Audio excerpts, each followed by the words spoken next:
que ya casi llegan todos.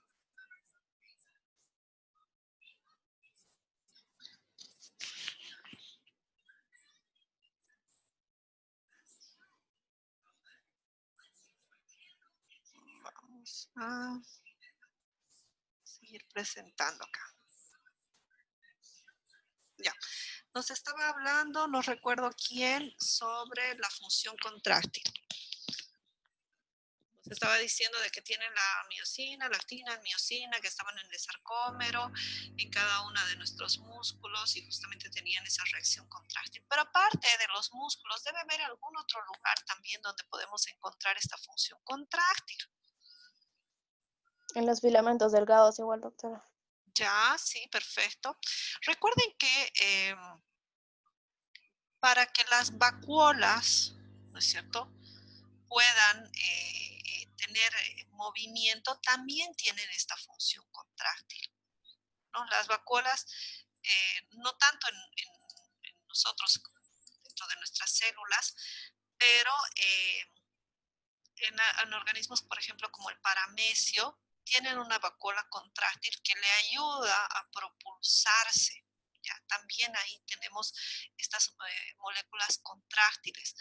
Por lo general, hay muchas moléculas que tienen esta característica contráctil ante ciertos estímulos que pueden ser eléctricos, ¿no es cierto?, como los músculos, o también pueden ser térmicos.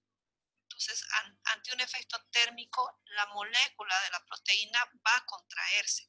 ¿Qué molécula va a contraerse? Por ejemplo, el efecto térmico que puede tener algún tipo de proteínas, como el huevo, la clara de huevo, ante un estímulo de calor, tiene un efecto contráctil irreversible, ¿no es cierto? La famosa coagulación.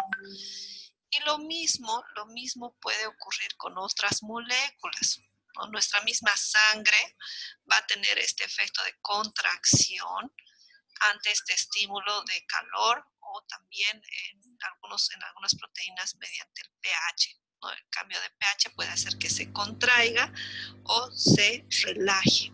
¿Ya? Eso es importante porque en algún momento va a aparecer en sus patologías y en su fisiopatología. Espérenme, acá tengo en el chat, doctora, ¿se puede participar en la división celular? Sí y no. Más que todo va a participar en la división celular. Hay un grupo de proteínas que se van a unir al anillo O, al anillo donde se dividen las dos células, y ahí van a obviamente contraerse un poquito para poder acercarlo y realizar la división. En el útero sí, porque tenemos ahí músculo y el músculo pues es el que va a realizar esa acción de contracción, ¿no?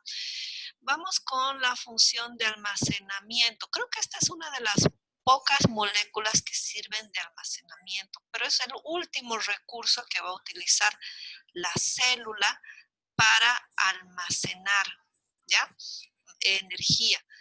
Cuando ya hemos acabado con el azúcar, cuando ya hemos acabado con las grasas, recién la célula va a decir, bueno, destruiremos proteínas. Y son estas personas, ¿no es cierto?, que ya tienen una constitución muscular muy degradada por justamente una abstinencia en el consumo de alimentación. Entonces, si una persona hace una dieta muy estricta, las chicas que son bulímicas o anoréxicas, pues van a utilizar justamente esta función de almacenamiento que tienen las proteínas y van a empezar a consumir sus propios músculos. ¿Okay? No es la función de preferencia, o sea, la célula no escogería este camino, pero sí puede servir. Aquí les habla de nutrición en el embrión. Sí, no te estoy escuchando, Whitney. Si puedes hablar ahora. Canta para nosotros. No se te escucha. Sí, puede ser que sea la PC. o el micrófono, ¿no? Que no esté bien activado o no esté bien programado. Ahí en los 3 puntitos del Zoom, ahí te dice seleccionar micrófono. Hay unas opciones ahí en configuración y ahí tienes que seleccionar el micrófono que vas a utilizar.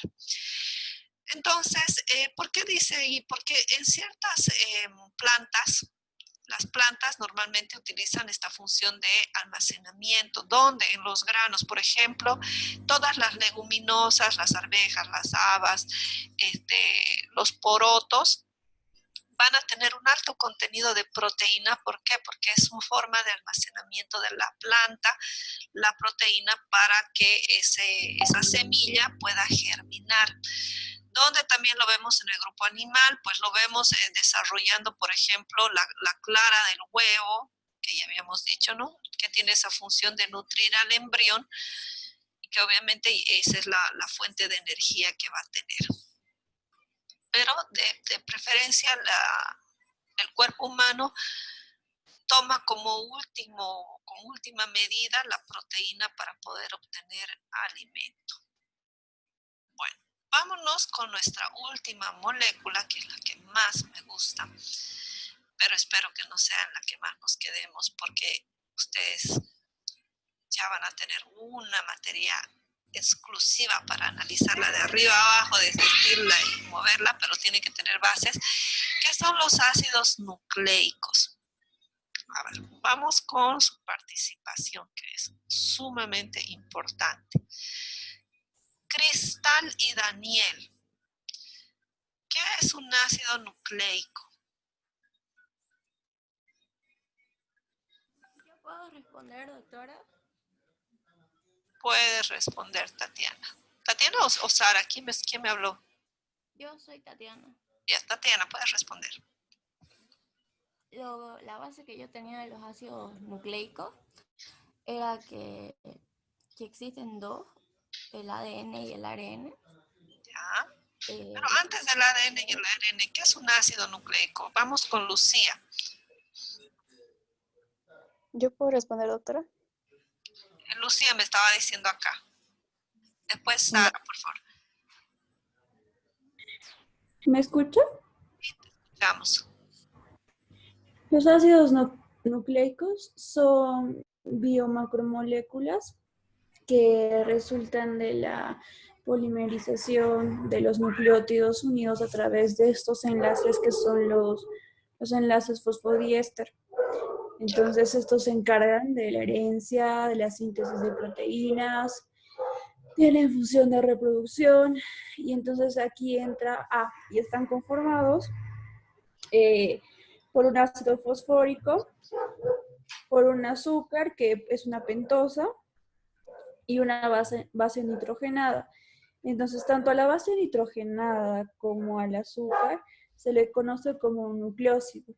Y en general, tanto al ácido fosfórico como al azúcar, como a la base nitrogenada, se le conoce como un nucleótido.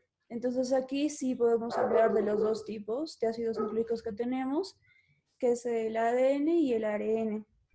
Así, el ARN vendría a ser como un USB y el ADN es pues la información pura.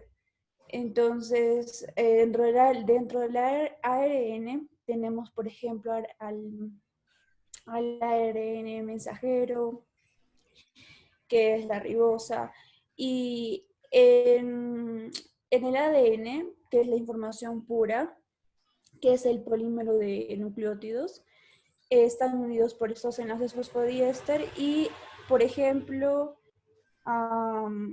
bueno, ahí podemos hablar también de la localización en las eucariotas o en las procariotas. También podemos hablar que en este caso, por ejemplo, los virus que no tienen ambos, solo pueden tener o bien un ADN o bien el ARN, el tipo de modelo, la doble hélice, y bueno, la base nitrogenada, que puede ser o bien pirimídica o bien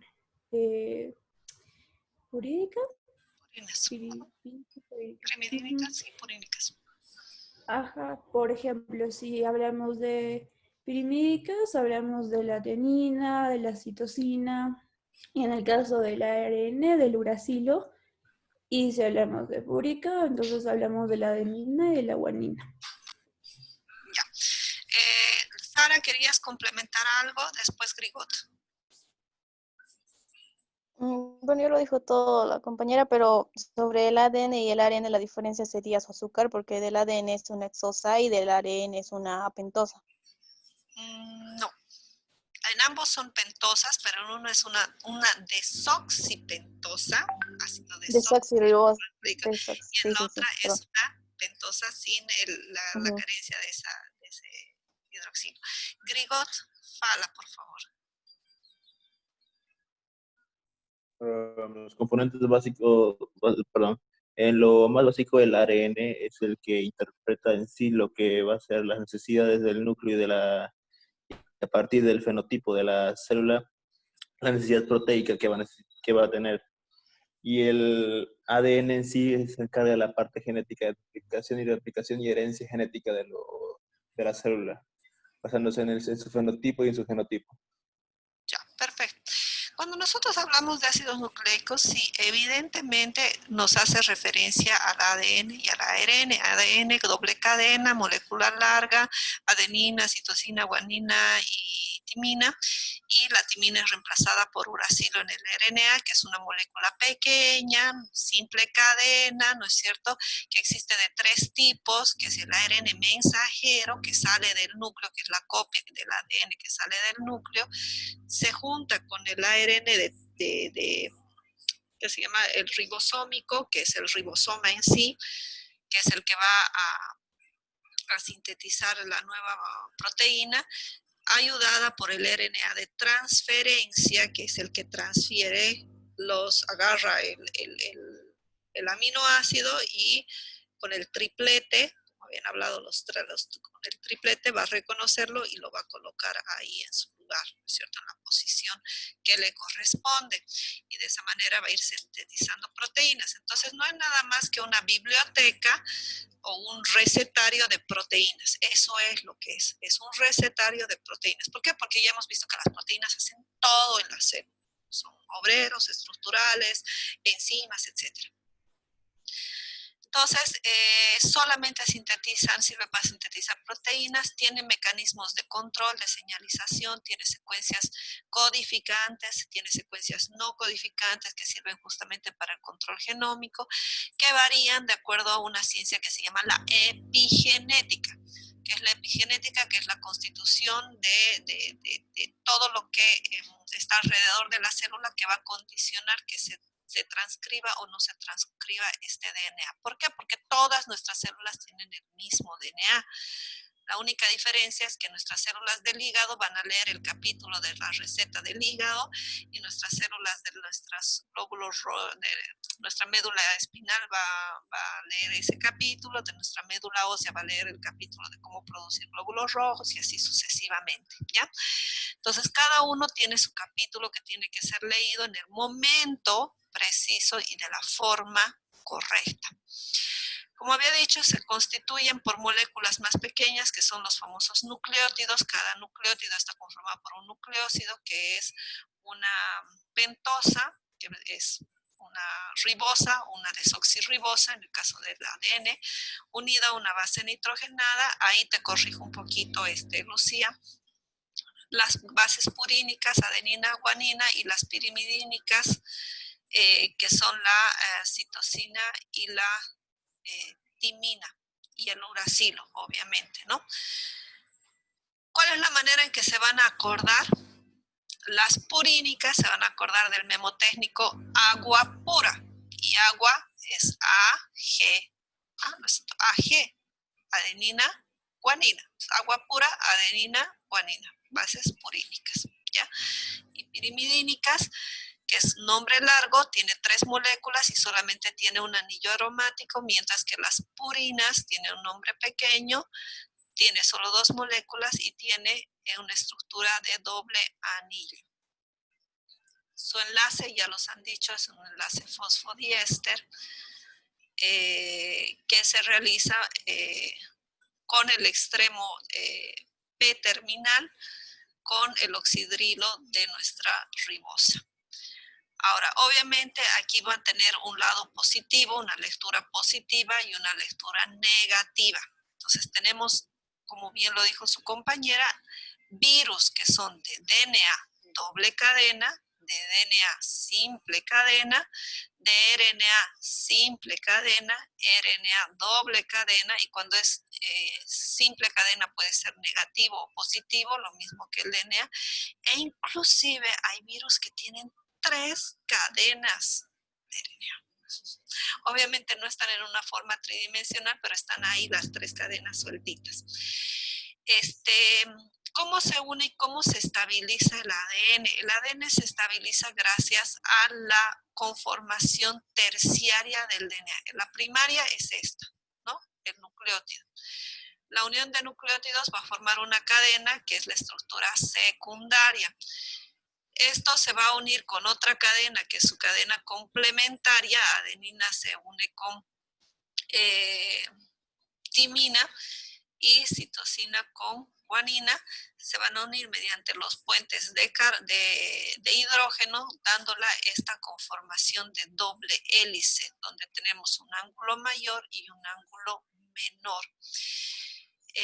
Y obviamente tenemos esta hélice de acá, ya saben, por la estructura de Watson y Crick y de los hallazgos de la doctora Russell. Ahora bien, esta molécula va a estar estabilizada gracias a su carga eléctrica. Por eso se llama ácido, porque tiene una carga negativa. ¿Quién le da la carga negativa? Le da justamente el grupo fósforo que está al extremo, a los lados de la molécula. Y por eso cuando nosotros hacemos extracción de DNA necesitamos una carga positiva para que el DNA sea atraído electromagnéticamente a ese polo. Ya, eso se llama la electroforesis. Y hay electroforesis en geles de agarosa y electroforesis en poliacrilamida. Actualmente ya no se utilizan estos métodos de lectura del DNA por electroporación porque se han reemplazado por los métodos de PCR en tiempo real, que ahora todo el mundo habla de ellos por el tema del coronavirus. Pero no solamente ahí vamos a encontrar los ácidos nucleicos. Hay 2 moléculas energéticas que son las monedas energéticas de la célula. Daniel, ¿me puedes decir cuáles son? Perdone, doctora. La molécula energética de la célula, ¿cómo se llama? Glucosa. No. ¿Puedo responder, doctora? Adelante, Sara. El ATP, la adenosintrifosfato. Exactamente. Ese ATP viene de acá, justamente es una adenosina trifosfato. Entonces aquí tiene un fosfato, a este le vamos a poner 1 y 2 fosfatos más y va a ser la adenosina trifosfato. ¿Ya? La adenosina trifosfato es una molécula altamente energética que si se le quita un fosfato se llama ADP, adenosina difosfato, y si se le quita los 2 fosfatos es la adenosina monofosfato. Esta es la molécula energética de la célula. Aparte de esta también tenemos la GTP, la guanidina trifosfato, que también es una molécula energética no tan utilizada, pero sí es muy importante para muchos procesos. Está presente dentro del ciclo de Krebs, es un producto del ciclo de Krebs y de la cadena de la oxidación fosforilativa que ocurre a nivel de la mitocondria. Ahora bien, este AMP, la adenosina monofosfato, también sirve como el AMP cíclico, se cicla, es decir, este fosfato se une aquí y forma un ciclo. Este AMP cíclico también sirve como segundo mensajero. ¿Qué es un segundo mensajero? En la superficie de la célula ya sabemos que tenemos marcadores de glicoproteínas. Esta glicoproteína se reúne con la hormona y cambia su conformación estructural. Esa conformación estructural hace que el AMP normal pase a AMP cíclico y este AMP cíclico va a generar una reacción dentro de la célula. Por ejemplo, puede ser la liberación de insulina, la transformación o la apertura de los canales GLU3 para que ingrese la glucosa, o puede ser la degradación de algún cierto componente celular, etcétera, etcétera, etcétera, ¿no? Entonces, más o menos aquellas moléculas, aquellas hormonas que no pasan a membrana celular, vaya a decirse, todas las que tienen origen proteico, necesitan de segundos mensajeros, y el segundo mensajero por excelencia es el AMP cíclico. ¿Okay? Y bueno, hablando de la parte del DNA, aquí vemos nuestra estructura secundaria. Esta estructura secundaria se une con su complemento y forma una estructura terciaria, ternaria, que se va enroscando, se va enroscando, se va enroscando y se va uniendo a proteínas que se llaman las histonas. Tenemos la H1, la H2, A, B, y tenemos la H3, que son estas histonas, que son como los carretes donde nosotros envolvemos el hilo, más o menos hace así.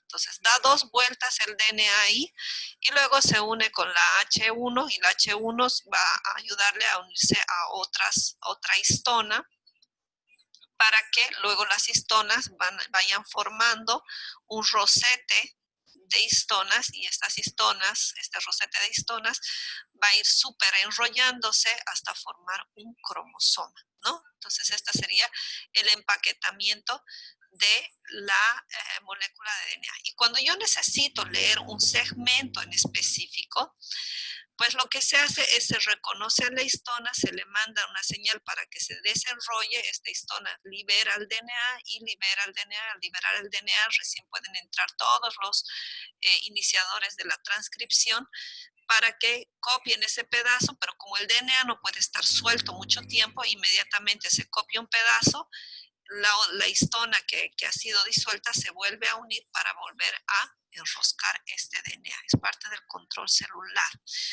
Aquí, muy, pero muy importante, es la metilación del DNA. El DNA puede metilarse y cuando se metila puede dar señales de lectura o de cierre. Entonces, ¿cómo sabe la célula qué sección va a leer del DNA? Gracias a la metilación. ¿Y quién le dice cuándo va a leer y cuándo no? Pues hay un montón de controles. Uno de ellos serían los famosos dedos de zinc, que una molécula de zinc se une con 5 pedazos de DNA y forman una estructura como una mano o como un dedo, y esa se pliega y va hacia la sección específica del DNA donde se va a hacer el marco de lectura. Son controles que lo van a ver justamente en genética. Y para los que no sabían, el DNA puede plegarse en 3 estructuras. Tenemos el ADN-A, que es este chiquitito que vemos acá, flaquito, altito y flaco, el ADN-A.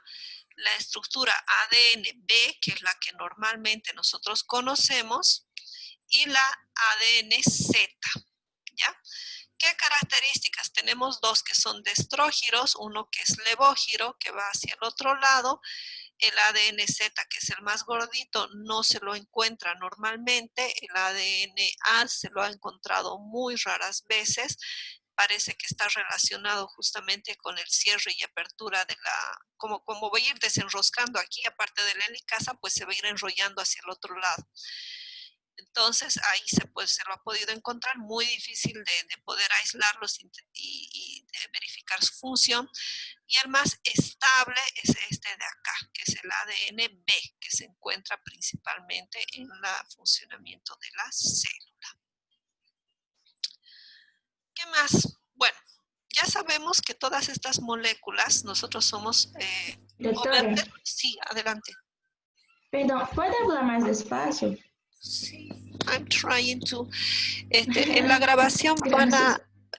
Yo lo siento, es que realmente me emociono. Me emociono y empiezo a hablar más rápido. Me olvido que tengo que hablar lento. Nosotros, a ver, la pregunta va a ir directamente para... ¿Quién no me ha participado? Un montón. ¿Quién quiere participar? Para Melissa. Melissa, ¿nosotros somos homeotermos o poiquilotermos?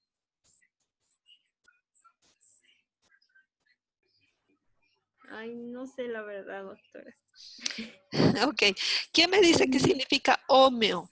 ¿De homeostasis o de homeotermo? Igual, todo parejo, todo estable. Estable, estable, estabilización, ¿ya? Somos nosotros organismos homeotermos. Los poiquilotermos son normalmente reptiles, anfibios. Ellos dependen de la energía solar, no pueden mantener su propia temperatura. Termos, temperatura, ¿no? ¿Y por qué nosotros somos homeotermos? Porque nuestras funciones, las funciones de las moléculas, ya les habré hablado un poco de la temperatura, necesitan una determinada temperatura para funcionar. Nuestras enzimas van a variar en su capacidad de funcionamiento de acuerdo a la temperatura. La temperatura óptima para que una enzima funcione al 100% es la temperatura de nuestro cuerpo, ¿ya? Nuestras enzimas humanas a 37 grados centígrados funcionan óptimamente. Eso no quiere decir, por ejemplo, la temperatura del perro es un poquito más elevada, 39, 40 grados centígrados. ¿Por qué? Porque sus moléculas están adaptadas a esa temperatura. Y tenemos también algunas moléculas que están adaptadas a temperaturas extremas, que son los extremófilos, ¿no? Los extremófilos, que normalmente son bacterias, están adaptadas a temperaturas extremas, pero no son homeotermos, son poiquilotermos. Por eso ellos tienen que vivir en ese medio. En cambio, el ser humano puede vivir en Alaska a menos 40 grados centígrados, obviamente con chompa y todo lo demás, pero también puede vivir en temperaturas extremas como en el desierto del Sahara a casi 50 grados centígrados, gracias a nuestra homeostasis. Ahora, yo quiero mostrarles una fotografía de qué le pasa a nuestro cuerpo humano con relación a la temperatura, ¿ya? Y voy a pedirle, vayan viéndolo un poquito, y yo les voy a pedir que a uno que me trate de interpretar qué es lo que está viendo. Voy a Stephanie Arce. Si puedes abrir tu micrófono, Stephanie. Stephanie a la una. Doctora, Ya. la verdad estoy medio perdida.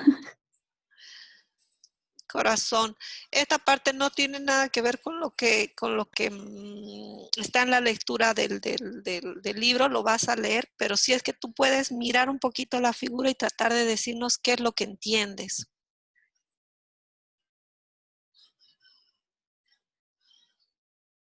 Para los que están perdidos, yo sé porque no han visto el video y porque no han leído el libro, entonces se entiende, pero lo que van a hacer es van a leer el libro, van a mirar el video y después van a volver a repasar la clase y ya van a estar top. No sé qué habrán avanzado con su docente, los de Cochabamba, la verdad. Espero que hayan visto también un poquito de esto. Es nuestra primera clase, doctora. Oh, ya, entonces los que están en primera clase van a tener que ponerse un poquito al día y yo lo siento, vamos a postergar las actividades, después les voy a decir las actividades que tienen que hacer. Rosemary, ¿Puedo hablar? sí Después puedes, de ello. por favor. Sí. Yo, pela imagen, eu percebi que a temperatura varia de acordo com o estado de la persona. Por exemplo, se a pessoa está brava, a temperatura se queda mais arriba. Se a pessoa está apaixonada, a temperatura se espalha por el corpo, aumenta. Es eso que yo comprendí. Perfecto, eso es lo que sucede. Lo que sucede es que nosotros, obviamente, vamos a detectar dónde hay mayor actividad, ¿ya? ¿Por qué? Porque obviamente cuando hay reacciones químicas, una de las principales manifestaciones de una reacción química catabólica es el calor, ¿ya? Se desprende calor. O sea, si yo rompo algo, rompo una molécula, aparte de romperse la molécula, puede desprenderse agua, CO2, pero desprende calor. Uno de los ejemplos es queman una hoja de papel que está hecha de celulosa. ¿Qué va a producir? Va a producir agua que se va a evaporar por el calor y va a producir CO2, pero produce calor. Y eso es lo que pasa con nuestro cuerpo. El cuerpo neutral, fíjense que está aquí negro, está en una homeostasis, es decir, está en un proceso donde todas sus células están armoniosamente produciendo procesos anabólicos y catabólicos casi en la misma medida. Es decir, la energía que emite es utilizada para producir una molécula, es decir, no hay pérdida de energía. Y ya cuando nosotros tenemos diferentes emociones, pues se van manifestando anabolismos y catabolismos, ¿no es cierto? Catabolismos, todo lo que esté en rojo, y anabolismos, todo lo que esté en azul. Si se fijan, la persona depresiva, ¿qué está pasando? Se está autoconsumiendo. Eso es lo que está representando, es decir, está utilizando su propio cuerpo para poder nutrirse a sí mismo. ¿Por qué? Porque siente este vacío tan grande que le está quitando al resto de su cuerpo la alimentación, los nutrientes. Entonces, ¿por qué les pongo esto? Porque muchas patologías, muchas patologías, más del 90% de las patologías son de origen psicosomático. ¿Qué quiere decir? Psico de pensamiento, ¿no es cierto? Somático, cuerpo, una manifestación psicológica, un estado mental que va a tener manifestaciones en nuestro cuerpo. Y más o menos esto les va a dar una idea de cuáles son los órganos más afectados. Cuando yo tengo ansiedad, estoy ansioso, mi corazón va a empezar a acelerarse, voy a tener una hipertensión arterial y además aquí si se fijan, los riñones están alterados. ¿Por qué? Porque dentro del riñón tenemos la glándula suprarrenal y esta glándula suprarrenal va a manifestar la hormona del miedo también y la cortisona, y esto va a generar que haya una elevada actividad de esto. Entonces, estas personas ansiosas pueden llegar a tener hipertensión arterial, pueden tener muy fácilmente infecciones respiratorias, ¿no es cierto? Pueden llegar a tener esas manifestaciones en sistemas principalmente, bueno, puede ser digestivo, como lo vemos acá, ¿no? Problemas digestivos como el colon irritable, pueden tener manifestaciones urinarias, pueden tener manifestaciones cardíacas, cardiovasculares y respiratorias. Obviamente no quiere decir que las personas que estén enamoradas vayan a desarrollar muchos problemas, pero sí tienen un gasto energético elevado. Por eso cuando estamos enamorados siempre salimos a comer, ¿no es cierto? La principal actividad es vamos a comer. Entonces, por eso, ¿no? Porque tenemos mucha actividad catabólica. La vergüenza, fíjense, ¿no? Se manifiesta como problemas a nivel, puede ser de ciertas glándulas. La glándula pineal está afectada, la tiroides está afectada, se encuentran también afectados nuestros pulmones, también parte de nuestro sistema digestivo, etc. Y esto influye mucho en la forma en la cual están actuando nuestras moléculas, ¿ya? Nuestras células no se escuchan, así que ellas sí son perfectas, tienen un funcionamiento que está equilibrado.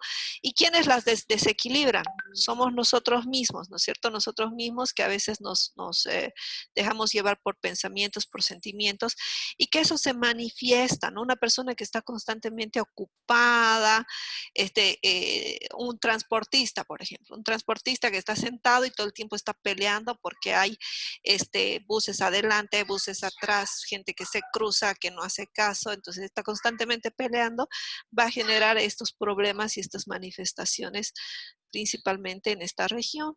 ¿Por qué? Porque eso es lo que está desgastándose más en su cuerpo.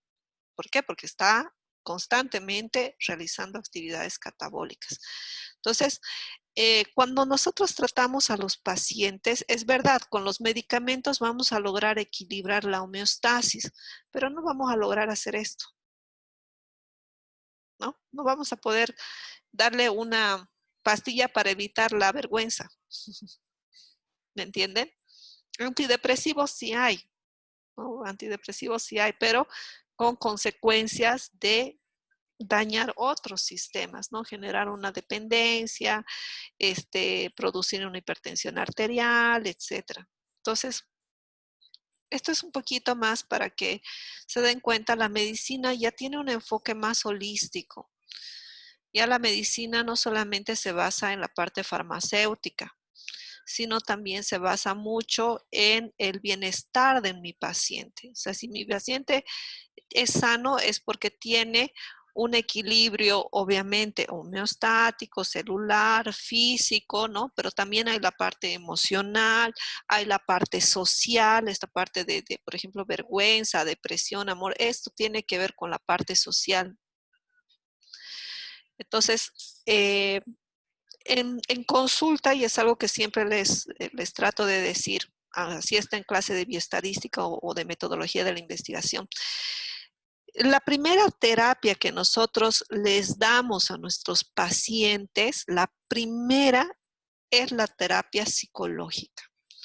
Cuando recibimos a nuestros pacientes en el consultorio, nosotros tenemos que transmitirle a ese paciente seguridad y tranquilidad. Si nosotros hemos tenido un mal día, atropellaron a nuestro gato, me peleé con mi esposa, mi hijo se aplazó en matemáticas, ok. Ese es tú como persona, como yo, pero cuando yo entro en el consultorio, yo soy médico, no puedo arrastrar mis problemas, ni puedo arrastrar todo eso al consultorio, porque encima que estoy de esta manera deprimido, la gente que va a llegar con una situación terrible, va a llegar a dañar mi sistema psicosomático, pero además yo también voy a dañar su sistema psicosomático.